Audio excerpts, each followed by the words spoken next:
Hello my dear students, कैसे हैं आप लोग। लास्ट क्लास में मेरी चर्चा यहीं पे ख़त्म हो गई थी। तो ये क्वेश्चंस को मैंने बोला था आप लोगों को सॉल्व करके लाने के लिए, और मैंने बताया था कि इसमें प्रॉब्लम क्या है। आई होप आप लोगों ने जस्टिफाई किया होगा। चलिए, तो अगर आप लोग सॉल्व कर दिए थे तो अपना अपना आंसर कमेंट कर दीजिएगा, मैं एक बार वेरीफाई कर लूँगा इस लेक्चर के बाद। ठीक है, ओके, पहले कमेंट कर दो क्योंकि फिर हम सॉल्व करेंगे, वेरीफाई कर लेंगे। ओके, चलिए।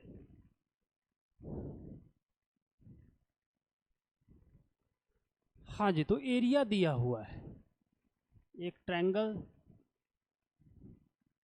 पी ए बी, पी का कोऑर्डिनेट x1 y1, ए का कोऑर्डिनेट कितना है 3,4, बी का कोऑर्डिनेट कितना है, बी का कोऑर्डिनेट है 5,-2।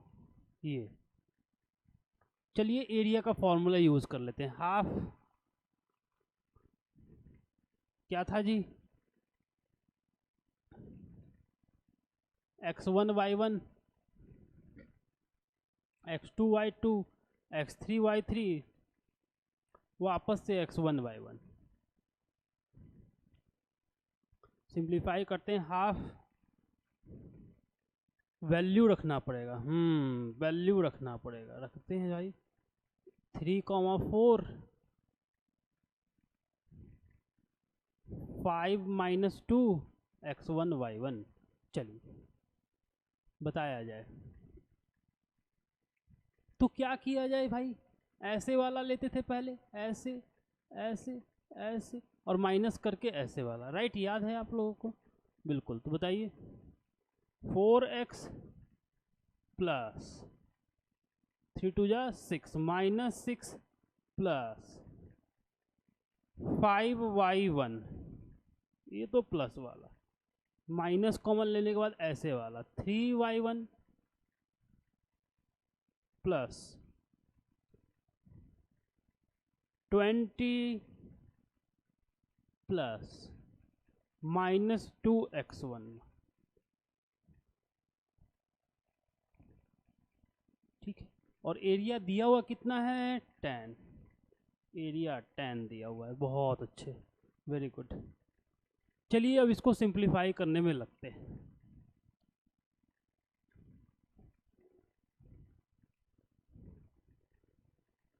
वन बाई टू, देखिए जरा, 4x माइनस और माइनस प्लस हो गया, 4 + 2 6x1, यहाँ पे x1 है 6x1।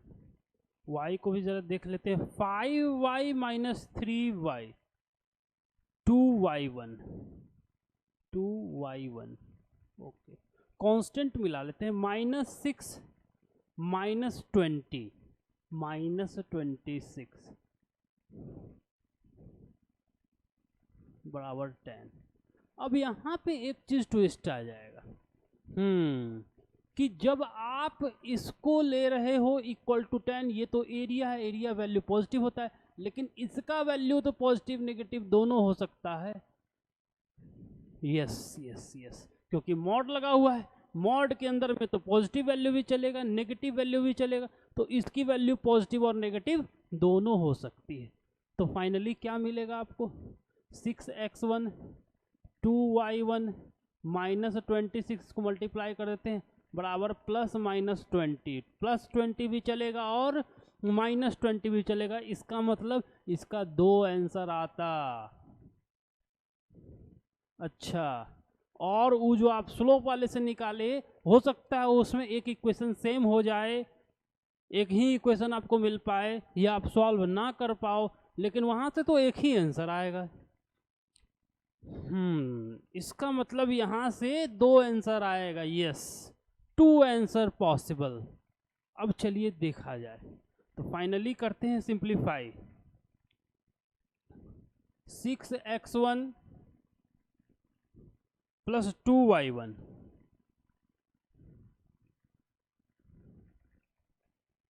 -26, -26 बराबर +-20।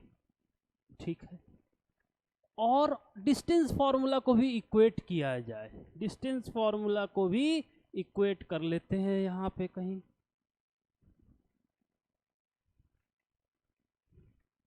चलिए 4 माइनस y1 का whole square plus 3 minus x1 का होल स्क्वायर का square root equal to y1 plus 2 का whole square plus x1 minus 5 का होल स्क्वायर का square root, squaring both side, squaring both side करते ही स्क्वायर रूट कैंसिल हो गया। Very good very good very good. अब चलिए सिंप्लीफाई किया जाए। 4 का square 16 plus y1 square minus 8y1 plus 9 minus 6x1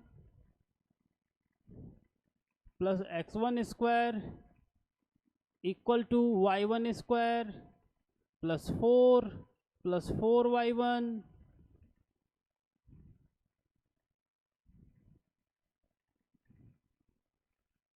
plus x1 square plus 25 minus 10x1। चलिए कैंसलिंग स्टार्ट करते हैं। y1 स्क्वायर x1 स्क्वायर ये सब कैंसिल हो जाएगा, सिंप्लीफाई किया जाए। 16 प्लस 9, 16 प्लस 10 26 और 9 हो गया 25, 25 minus 8y1 minus 6x1 equal to 25 से भी 25 कैंसिल हो जाता। चलिए 25 प्लस 4, एक काम करते हैं इसको कैंसिल कर दिया जाएगा। 4y1 माइनस 10x1 और सिंप्लीफाई करते हैं और सिंप्लीफाई करते हैं।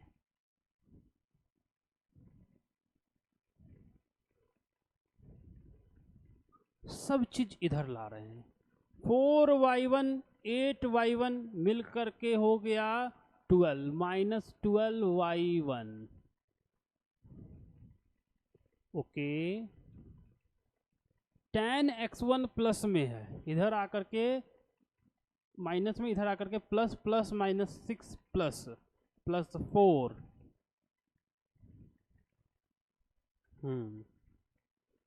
और इक्वल टू क्या है जी 4 है। एक काम करते हैं 4 से कैंसिल करते हैं 1 1 3, final result minus 3y1 plus x1 equal to 1, minus 3y1 plus x1 equal to 1। चलिए लिख लेते हैं इसको, minus 3y1 plus x1 equal to 1। अब हम सॉल्व करते हैं। एक इक्वेशन यहाँ से प्लस वाला भी उठा रहे हैं, प्लस वाला उठा रहे हैं, इसको दे रहे हैं equation number 1। 2y1 plus 6x1 equal to 20 positive 26 भी positive 20 26, that means 20 plus 26 that is 46। क्या किया जाए भाई, क्या किया जाए, क्या किया जाए? एलिमिनेशन लगाना है। 2 से मल्टीप्लाई करके सब्सट्रैक्ट कर दिया जाए। एक काम करते हैं इसको 6 से मल्टीप्लाई करते हैं, सही रहेगा। 6 3 जा 18 minus 18y1 plus 6x1 equal to 6, 2y1 plus 6x1 equal to 46। Right, अब सब्सट्रैक्शन माइनस माइनस माइनस ये कैंसिल हो गया। 18 प्लस 2 माइनस 20, यहाँ पे माइनस साइन के कारण माइनस आ गया, और इधर आ गया आपका माइनस 40। तो y1 की वैल्यू आ गई 2, y1 आ गया 2, y1 आ गया 2, इसमें पुट करते हैं माइनस 3 इंटू 2 प्लस x1 बराबर 1, तो x1 की वैल्यू 3 2 जा 6, 6 + 1 7 बराबर 7, 7,2 एक आंसर। अब बताइए क्या आप लोगों का 7,2 आया था? हाँ जी, जो एरिया लेकर के बनाए थे क्या उनका 7,2 एक आंसर आया था? Very good. और जो नहीं बनाए थे उनका आया था ये वाला आंसर। हो सकता है आपका दूसरा वाला आंसर आया हो, क्या पता। चलिए एक आंसर और निकालते हैं। ये इक्वेशन में तो कोई चेंज नहीं रहेगा, ये इक्वेशन तो यही रहने वाला है। बस अब क्या करना है, +20 की जगह -20 ले लेना होगा। ओके ओके, तो ये सारा चीज़ एलिमिनेट होगा। चलिए इसको हटाते हैं और दूसरा इक्वेशन सॉल्व किया जाए। इसको वापस से लिख रहे हैं। 6x1 + 2y1 -26 -20 और 6x1 + 2y1 = 26 - 20 that is 6। Okay, ये इधर जाकर के क्या हो गया, पॉजिटिव प्लस हो गया। 2 से कैंसिल करते हैं, 3 1 यहाँ पे 3 और यहाँ भी 3। 3x1 + y1, तो पहले y1 वाला लिखेंगे। y1 + 3x1 बराबर 3। अब इसको और इसको सॉल्व करना है। ओके ओके ओके, एक काम करते हैं, ऊपर वाले इक्वेशन में 3 मल्टीप्लाई करके क्या किया जाए, जोड़ दिया जाए। चलिए इधर कर लेते हैं, एक आंसर तो निकाल लिए हैं।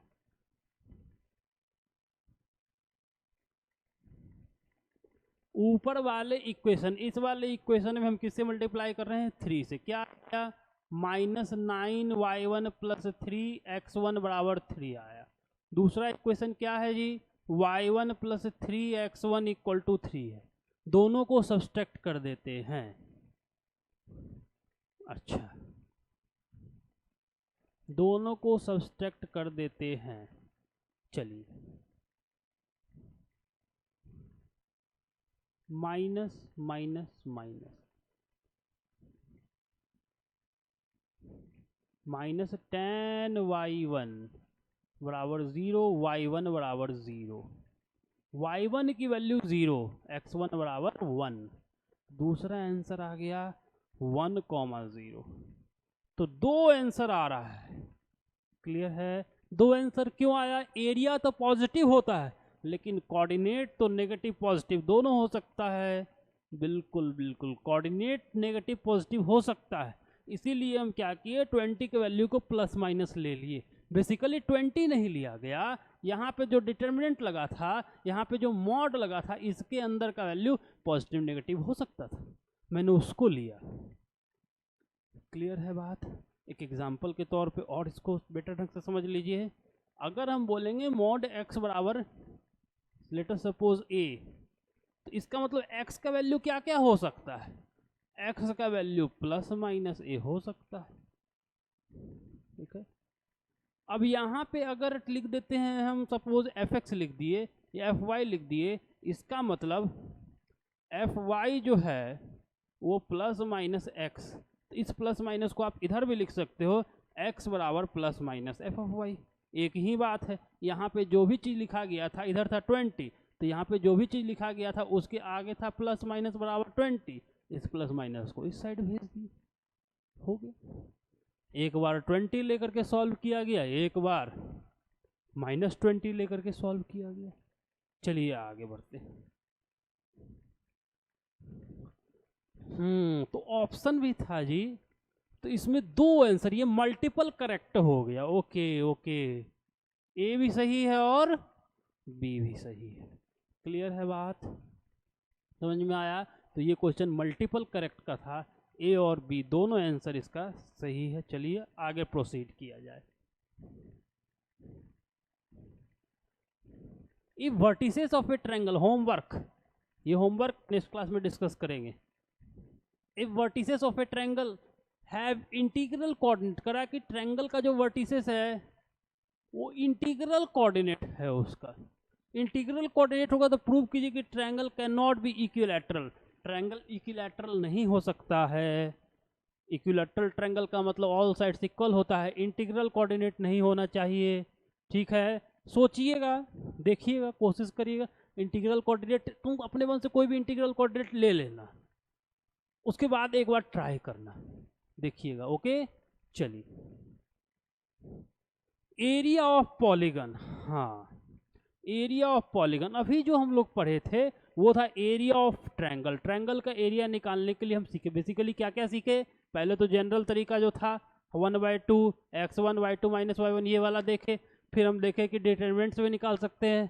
फिर हम क्या देखे कि लूप वाला मेथड भी काम करता है। x1 y1 से शुरू कियो, वापस से xy y1 पे खत्म करो, और उस पर एक साइड से ऐसे वाला पॉजिटिव, ऐसे वाला नेगेटिव। बिल्कुल, एरिया ऑफ पॉलीगन बस उसी का क्या ये अपग्रेडेड वर्जन है। एरिया ऑफ ट्रायंगल से ही एरिया ऑफ पॉलीगन निकलेगा, ऐसा कुछ नहीं है। ठीक है, सबको ट्रायंगल के पार्ट में तोड़ दो, एक एक ट्रायंगल का एरिया निकाल करके जोड़ दो, हो गया एरिया ऑफ पॉलीगन। चलिए देखा जाए क्या है भाई। एक एग्जाम्पल है यहाँ पे, देखिए। कह रहा है कि क्वाड्रिलेटरल किसे समझते हैं हम। सबसे पहले देखो यार, हम दो ट्रायंगल में इसको बांट दिए, अब दोनों ट्रायंगल के एरिया को जोड़ देंगे, हो गया। काफी आसान है। ठीक है, क्लियर है। तीन ट्रायंगल रहता, तीन ट्रायंगल में बना देते, जैसे करना है वैसे। मन करे इधर से करना है इधर से करो, मन करे ऐसे करना है ऐसे करो, इससे कोई फर्क नहीं पड़ेगा। लेकिन हम आपको बताते हैं, क्योंकि यहाँ पे एक काम करता है ना, लूप काम करता है, तो लूप वाला मेथड बेस्ट है। चलिए x1 y1 से स्टार्ट कर रहे हैं हम, तो क्या लिखेंगे जरा देखिएगा। 1/2 लिखे, x1 y1 x2 y2 x3 y3 x4 y4, फिर वापस से x1 y1। जी हाँ, ये रहा। अब क्या किया जाए, कुछ नहीं, बस ऐसे लेते हैं, ऐसे वाला पॉजिटिव जाएगा, ऐसे वाला पॉजिटिव, और ऐसे वाला नेगेटिव, हो गया। तो ये बेस्ट है। तो चलिए लिखते हैं, बताइए क्या आएगा। x1 y2 plus x2 y3 plus x3 y4 plus x4 y1। ये मैंने इस साइड वाला पूरा लिख लिया। अब क्या लिखना है, माइनस करके ये वाला पूरा लिखना है, इधर वाला। क्लियर है, ऑलरेडी एरिया ऑफ ट्रायंगल में डिस्कस कर चुके हैं।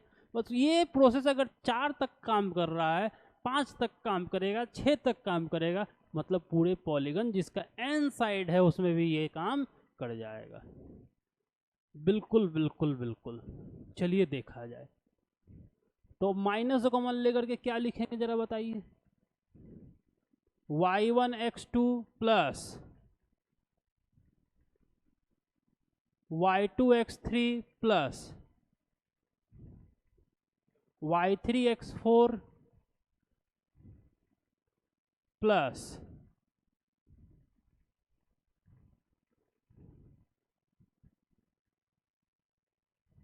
y4 x1 bracket close mod, हो गया, आ गया क्वाड्रिलेटरल का एरिया। तो ये लूप मेथड जो होता है ये बेस्ट होता है एरिया निकालने के लिए। ना इसमें डिटर्मिनेंट का टेंशन है, ना कैलकुलेशन भी उतना लंबा नहीं होता है, डायरेक्ट सॉल्व हो जाता है। ठीक है, जिस पॉइंट से शुरू करना है उसी पॉइंट पे खत्म करो। कोई जरूरी नहीं है x1 y1 से स्टार्ट करें, हम यहाँ से करेंगे इसी पे खत्म कर देंगे, यहाँ से करेंगे इसी पे खत्म कर देंगे, यहाँ से करेंगे इसी पे खत्म कर देंगे। चलिए आगे बढ़ा जाए। तो एरिया ऑफ पॉलीगन जिसका एन साइडेड है वो कैसे लिखेंगे। मान लेते हैं एक पॉलीगन है, 1 2 3 4 dot dot dot dot dot dot, जिसमें एन साइडेड है, तो उसका एरिया क्या होगा। ये प्रोसेस कब तक कंटिन्यू होगा, एन तक कंटिन्यू होगा। तो कैसे लिखेंगे इसको, ऐसे एकदम वर्टिकल में लिखना है, इससे बेस्ट है ये x1 y1 x2 y2 x3 y3 x4 y4 dot dot dot dot xn yn और वापस से x1y1, लूप क्लोज हो गया। यही है पॉलीगन का एरिया। ठीक है, अब ये अगर नहीं पता रहता है तो बच्चे कैसे निकालते हैं? वही ट्रायंगल में तोड़ तोड़ करके, ट्रायंगल में तोड़ेंगे, एक एक ट्रायंगल का एरिया निकालेंगे, फिर सबको जोड़ेंगे।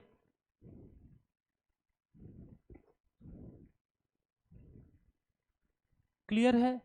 तो आई थिंक यहाँ तक बात आपको समझ में आ गया होगा कि पॉलीगन का एरिया कैसे निकलेगा।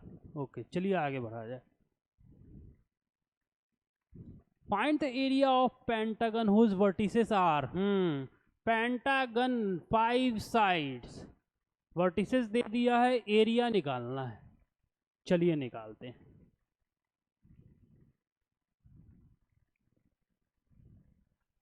इसे यहाँ से स्टार्ट करके यहाँ पे ख़त्म कर देते हैं, कहीं से भी स्टार्ट कर सकते हैं, बिल्कुल। 1/2 मॉड 1 1 7 21 7 - 3 12 2 0 - 3 1 1। चलिए अब पहले ऐसे वाला यहाँ से स्टार्ट हो रहा है, ऐसे ऐसे ऐसे ऐसे, कलर चेंज। हाँ जी, बताया जाए। 21 × 1 21 प्लस 7 × 3 21 प्लस ऐसे हो गया, ऐसे हो गया, 7 × 2 14 प्लस 12 3 36 प्लस 0 × 1 0। ये तो हो गया। अब माइनस कॉमन लेकर के उस उधर वाला भी जोड़ देते हैं। चलिए 1 × 7 7 प्लस 21 × 7 147, 12 3 36,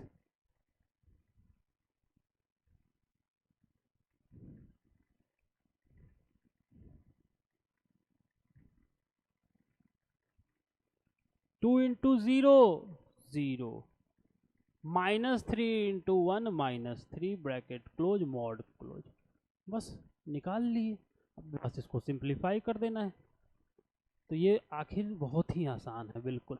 चलिए अब देखते हैं, ये इसको कैंसिल करेगा। हाँ, अच्छा यहाँ पे जरा देखिए तो ये माइनस माइनस क्या हो जाएगा, प्लस हो जाएगा। तो ये इसको भी कैंसिल कर देगा। बहुत अच्छा, अच्छा अच्छा अच्छा। और कुछ बस। तो क्या बच रहा है? 1/2 बाहर में, 7 - 3 4 4 147, तो 14 - 147 और फिर -4। ओके, 14 - 4 10। ओके ओके, -147 और +10 137 नेगेटिव में, लेकिन क्योंकि एरिया पॉजिटिव होता है, मॉड लगा हुआ है, तो फाइनली 137/2 स्क्वायर यूनिट एरिया का यूनिट। कैलकुलेशन देख लीजिएगा एक बार अपने हिसाब से। ठीक है, क्लियर है? तो इस तरीके से पेंटागन पूछे, हेक्सागन पूछे, कोई भी पूछे, आप वेरी वेरी इजीली इस तरीके से लूप मेथड से कैलकुलेट कर सकते हैं। चलिए आगे प्रोसीड किया जाए। Centre of triangle. अब हम centre of triangle, one of the most important topic of straight line. ठीक है, और ये स्ट्रेट लाइन का लास्ट टॉपिक भी होता है। सेंटर ऑफ ट्रायंगल के बारे में डिस्कशन कर रहे हैं। तो पहला सेंटर ऑफ ट्रायंगल है सेंट्रोइड। एक छोटा मोटा आइडिया आप लोगों को सेंट्रोइड के बारे में तो पता ही है। क्या होता है जी? सेंट्रोइड होता है point of intersection of medians. Medians के, जो मीडियंस होता है, जो लाइन को बाइसेक्ट करता है, जो लाइन को बाइसेक्ट करता है, उस लाइन के पॉइंट ऑफ इंटरसेक्शन को सेंट्रोइड कहा जाता है। जरा पढ़िए क्या लिखा हुआ है, एक बार पढ़िए और इसको पहले नोट करिए अपने कॉपी में।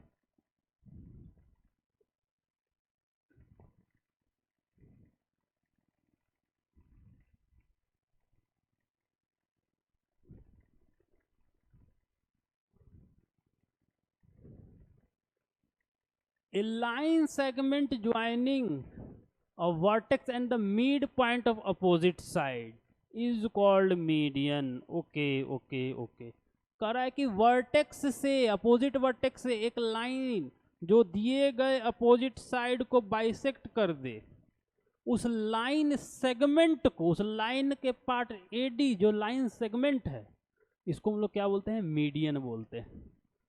तो एक ट्रायंगल में 3 वर्टिसेस है तो 3 मीडियन होगा। एक ट्रायंगल में कितना वर्टिसेस है?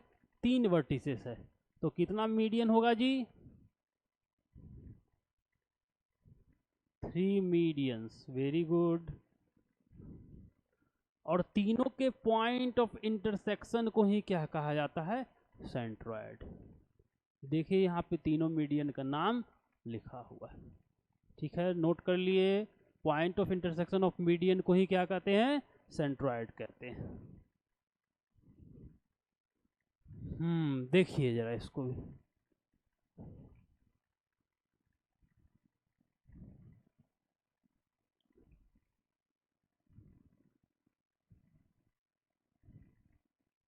Centroid of a triangle is the point of concurrent of 3 medians. तीनों मीडियन एक ही पॉइंट से पास करता है। कंकरेंट का मतलब होता है एक ही पॉइंट से पास करना, उसी को हम लोग क्या बोलते हैं? सेंट्रॉयड बोलते हैं। सेंट्रॉयड को रिप्रेजेंट किससे किया जाता है? ये नेमिंग फिक्स है, इसको ध्यान में रखना है। सेंट्रॉयड को रिप्रेजेंट किया जाता है जी से। किससे? देखिए ये होता है equivalent to 3 sign. Coordinate, centroid का कोऑर्डिनेट जी से रिप्रेजेंट होता है। हम ऑलरेडी आपको बता चुके हैं कि 3 लाइन से कोऑर्डिनेट को लिखा जाता है, ठीक है। इसको पढ़ते हैं इक्विवेलेंट। वेलेंट टू, 2 लाइन होता है इक्वल टू, 3 लाइन होता है इक्विवेलेंट टू। ओके, चलिए आगे बढ़ते हैं। Feature of centroid. सेंट्रॉयड का कोऑर्डिनेट्स काफ़ी आसान है। तीनों का सम x1 plus y1 plus x1 plus x2 plus x3 divided by 3, ये x का हो गया, y1 plus y2 plus y3 divided by 3, ये हो गया y का। क्लियर? सेंट्रॉयड काफ़ी आसान है, इससे ऑलरेडी हम लोग फेमिलियर हैं, बस आप इसको नोट करते चलिए अपने कॉपी में एज इट इज़। चलिए आगे बढ़ते हैं। ये इंपॉर्टेंट है।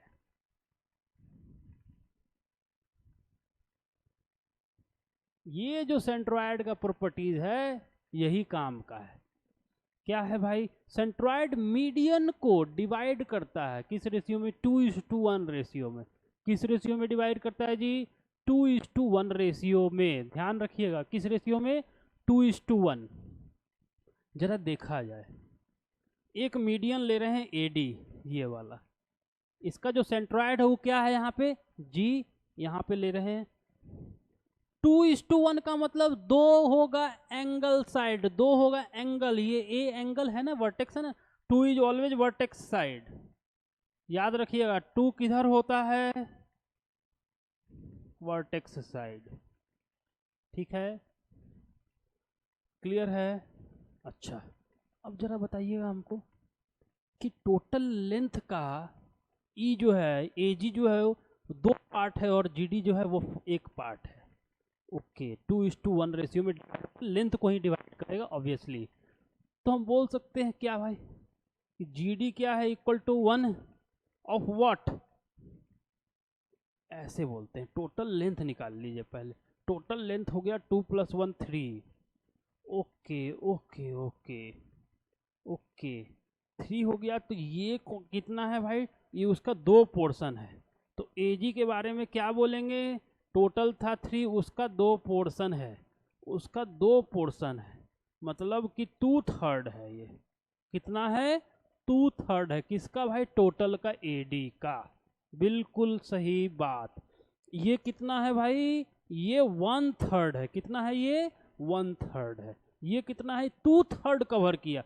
3 पार्ट में अगर इसको बांटेंगे तो 2 पार्ट ई कवर कर रहा है, 1 पार्ट ये कवर कर रहा है। यही चीज यहाँ पे बताया गया है। क्लियर है? ठीक है, ध्यान में क्या रखना है? सेंट्रॉयड किस रेशियो में डिवाइड करता है? 2:1 में। टू क्या होता है, वर्टेक्स के साइड होता है, टू किधर होता है, वर्टेक्स के साइड होता है। 3 मीडियन, तो तीनों को उसी रेशियो में डिवाइड करेगा। आगे बढ़ते हैं। It also divides area. हो, सेंट्रॉयड जो होता है वो एक ट्रायंगल को 3 इक्वल एरिया में भी डिवाइड करता है। ये भी काफी इंपॉर्टेंट प्रॉपर्टी है, बहुत इंपॉर्टेंट है ये भी।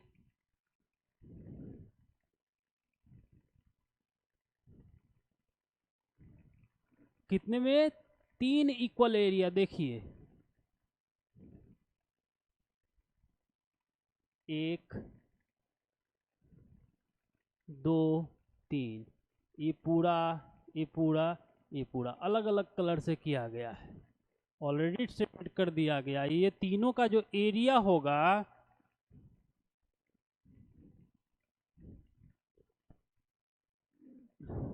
ये तीनों का एरिया इक्वल होगा। सेंट्रॉयड एक ट्रायंगल को 3 इक्वल एरिया में भी डिवाइड करता है, ये भी बहुत इंपॉर्टेंट बात है। एरिया ऑफ ए जी सी, देखिए जरा ए जी सी, ए जी सी देखें, ए जी सी, ये वाला ट्रायंगल का एरिया, ये वाले ट्रायंगल का एरिया और ये वाले ट्रायंगल का एरिया इक्वल होगा, ये भी इंपॉर्टेंट है। तो अगर कभी भी centroid they they, area of triangle पूछे, एक का निकाल लो, 3 से मल्टीप्लाई कर दो, हो गया। सेंट्रॉयड कोऑर्डिनेट दे दिया जाए। 2 vertices of a triangle, 2 vertices, नहीं, not 2 vertices, it must be 3 vertices. दिया हुआ 3 है, लिखा हुआ 2 है। 3 vertices of a triangle are this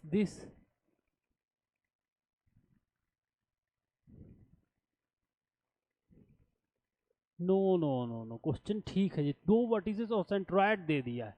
अच्छा, तीसरा पूछ रहा है, ठीक है, तीसरा पूछ रहा है, काफी आसान, काफी आसान। एक ट्रायंगल है, उसका 2 वर्टिसेस दे दिया है, ठीक है, ए बी सी। मान लेते हैं ए और बी दे दिया है, कितना भाई, -1,4, ये कितना है 5,2। तीसरा हमको नहीं पता, अल्फा कॉमा बीटा या फिर एच कॉमा के ले लो, लेना है एनी चलेगा, एक्स कॉमा वाई भी ले सकते हो।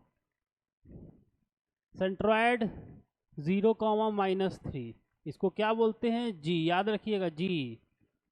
तो सेंट्रॉयड का कोऑर्डिनेट क्या होता है, x1 plus x2 plus x3 divided by y1 plus y2 plus y3 divided by 3 ना जी। y का तो अलग चलता है, हाँ सही बात, y1 plus y2 y3 divided by 3, ये होता है सेंट्रॉयड का कोऑर्डिनेट।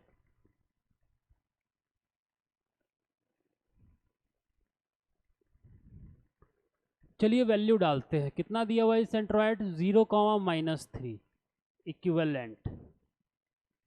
तीनों को जोड़ेंगे तो x1 तो नहीं पता है, h लिया गया है, ओके, h प्लस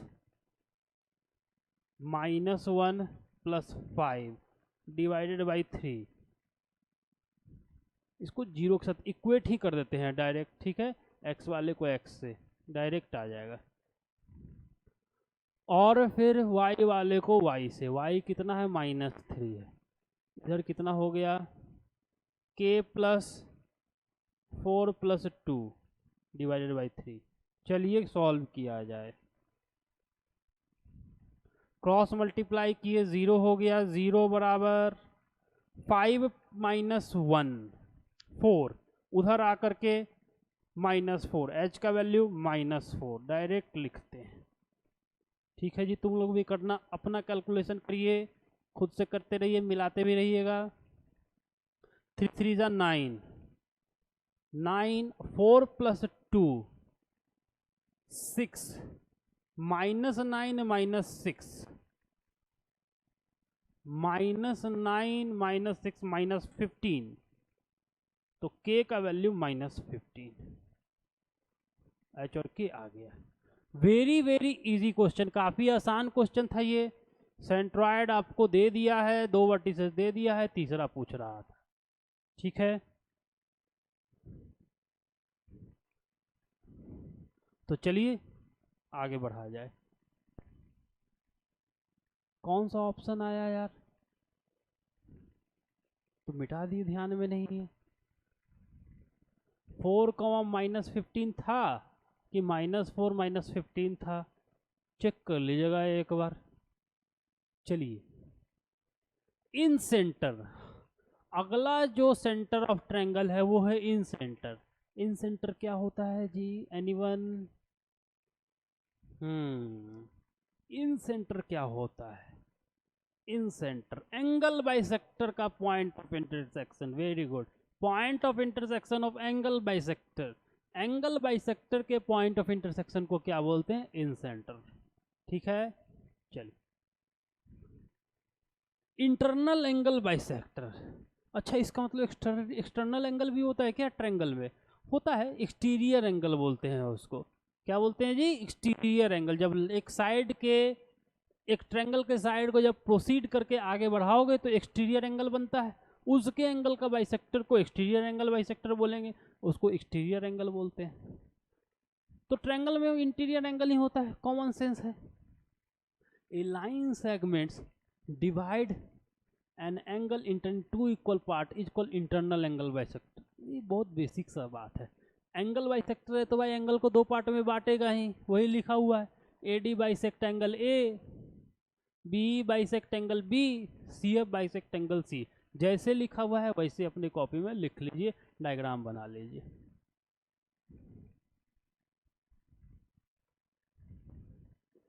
ठीक है, चलिए आगे बढ़े। Okay, the point of concurrence of all 3 internal angle bisector is called in centre. कहता है कि एंगल बाइसेक्टर का कंकरेंसी, तीनों एंगल बाइसेक्टर एक ही पॉइंट से पास करता है, उसको हम लोग इन सेंटर बोलते हैं। क्या बोलते हैं जी? इन सेंटर बोलते हैं। क्या बोलते हैं उसको? इन सेंटर। इन सेंटर क्या होता है?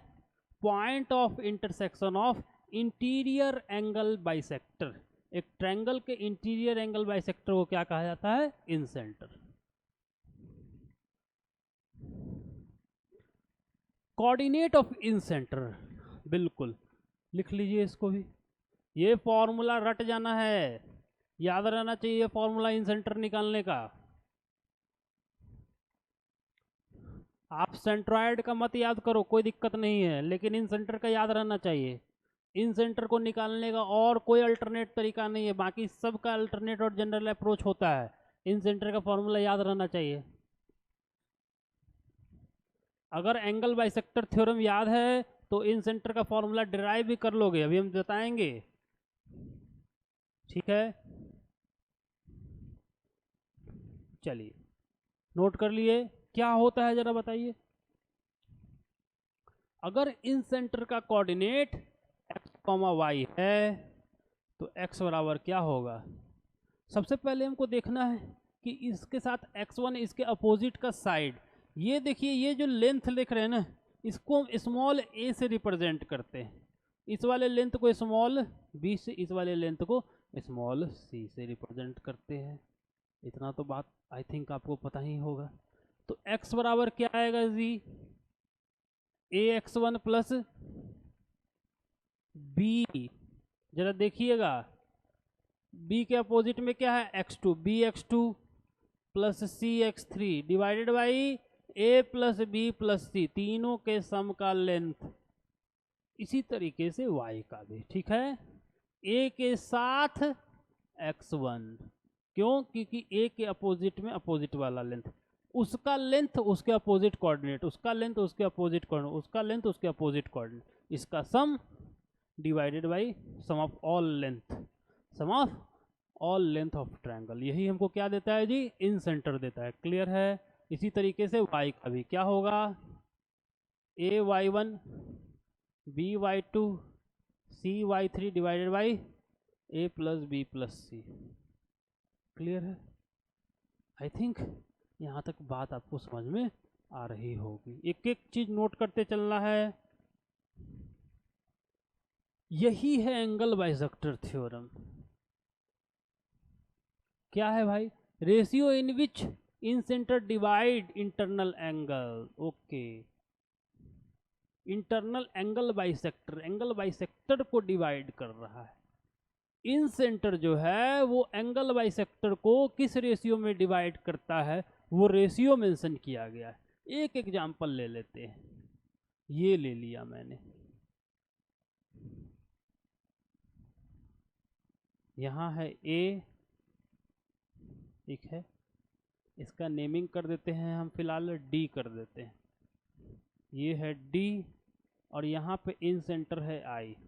किस रेशियो में डिवाइड करता है, ठीक है, तो कहा जाता है कि किस रेशियो में डिवाइड करता है, सम ऑफ अपोजिट साइड। देखिएगा देखिएगा ध्यान से, sum of opposite side. Opposite side, triangle के अपोजिट साइड का सम, यहाँ पे ये वाली की बात कर रहे हैं, ठीक है, अपोजिट साइड का सम नहीं, एडजेसेंट साइड का सम बोलो, ठीक है, एडजेसेंट साइड का सम बोलो। तो वर्टेक्स ए की बात कर रहे हैं, ए के एडजेसेंट कौन कौन सा साइड है, बी और सी, उसका sum B plus C is to ratio of opposite sides A, यही होगा। क्लियर है? इन सेंटर काफी इंपॉर्टेंट है, लिख देते हैं, sum of adjacent sides is to opposite side. इसी रेशियो में डिवाइड करता है इन सेंटर। 3 इन सेंटर है, 3 रेशियो आपको मिलेगा, ठीक है। अब जरा बताइए हमको कि इसके लिए ये अगर D है तो इसके लिए क्या मिलेगा जी, इसके एडजेसेंट में क्या है, B प्लस C है, तो हम AI अपॉन ID क्या लिखेंगे, बताइए जरा, क्या लिखेंगे, B plus C divided by A। उसी तरीके से क्या लिया गया है जी, B, इसका D के बाद आ गया E, यहाँ पे बताइएगा BI अपॉन IE क्या लिखेंगे, इसके एडजेसेंट में क्या है, C प्लस A है, C plus A upon B। समझ में आ रहा है बात? और तीसरा वाला जो है वो F हो गया। यही इंटरनल एंगल बाइसेक्टर का थ्योरम भी यही होता है। एंगल बाइसेक्टर ये जो होता है, ठीक है ना, ये इन सेंटर को क्या करता है, इस ratio of adjacent sum of sides with opposite sides के रेशियो में डिवाइड करता है। क्लियर है? चलिए आगे बढ़ते हैं।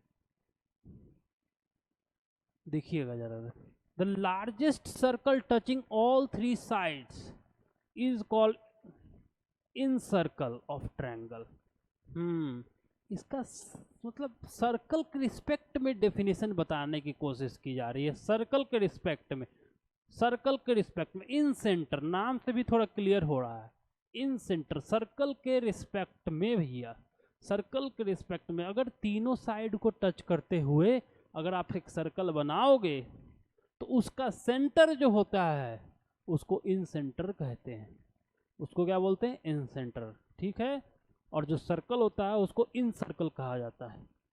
अच्छा, इसका मतलब इन सेंटर ऑफ ट्रायंगल जो होगा, बिल्कुल बिल्कुल बिल्कुल, इन सेंटर ऑफ ट्रायंगल जो होगा वो सेंटर ऑफ इन सर्कल होगा। बिल्कुल बिल्कुल, मोस्ट इंपॉर्टेंट बात, इन सर्कल क्या होता है, जब आप एक सर्कल ड्रॉ किए ट्रायंगल के अंदर में, तीनों साइड को टच करके जा रहा है, ये इसका सेंटर ही क्या होता है, इन सेंटर होता है।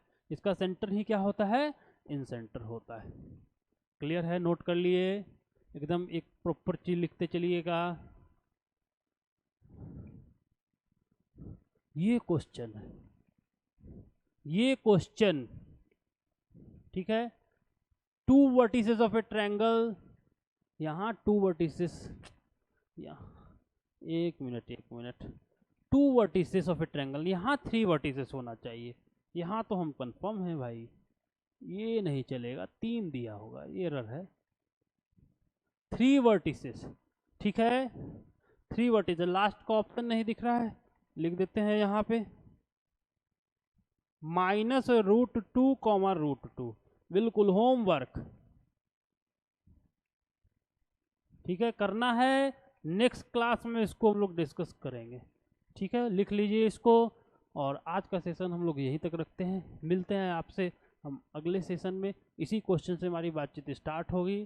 तो चलिए, take care and see you in the next class, bye.